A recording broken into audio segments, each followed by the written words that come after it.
हालात पुकार और गुटखा की बताने जा रहा हूँ। वाकई में पुकार इतना सेहत के लिए हानिकारक है। पुकार के मामले में कोई समझ नहीं सकता।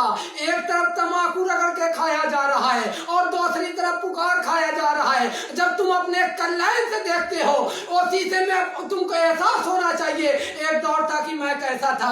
आज मैं पुकार खा खा के मेरी हालत ऐसी हो गई है। एक तरफ मेरी माँ रो रही है, एक तरफ मेरा बाप रो रहा है। आखिर ये कुल सिलसिला पुकार से चल रहा है।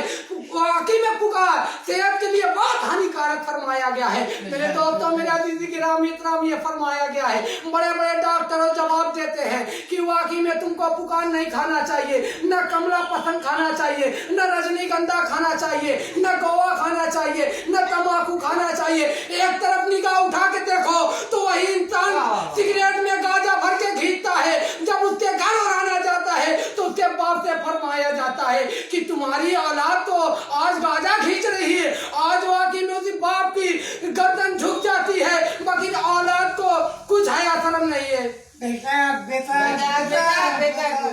तो मैं ये फरमाना चाहता हूँ कि वाकई में आप गुटखा और पान पुकार नशे वाली कोई भी चीज इस्तेमाल ना करें। आखिर तुमको जब माँ बाप समझाते हैं तो तुमको समझ में नहीं आती है। जब वही बाप तुम्हें लेके झेलता है, जब वही तुम हॉस्पिटल में रहते हो, तब तुमको एहसास होता है कि मेरी माँ सही कहती थी, मेरा बाप सही कहता था, मेरा भाई सही कहता था, मेरी पूरी खानदान सही कहती थी।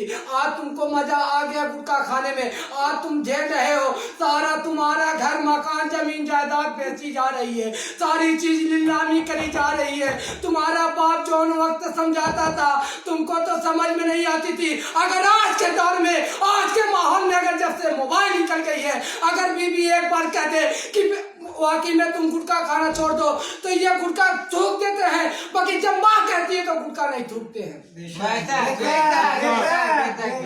मैं यही कहना चाहता हूँ कि आप पान पुकार सिगरेट या तम्बाकू की कोई भी चीज से आप दूर रहिए। आपको लिए बहुत सेहत के लिए हानिकारक होगा। आप वाकई में बड़े बड़े डॉक्टरों तक जवाब देते हैं कि ये सारा कैंसर जो है पुकार के दौर से होता है, बीड़ियों के इससे होता है। बाकी आजकल के इंसान बीड़ियों में कहाँ सुनते हैं, वो तो नशे में चूर रहते हैं।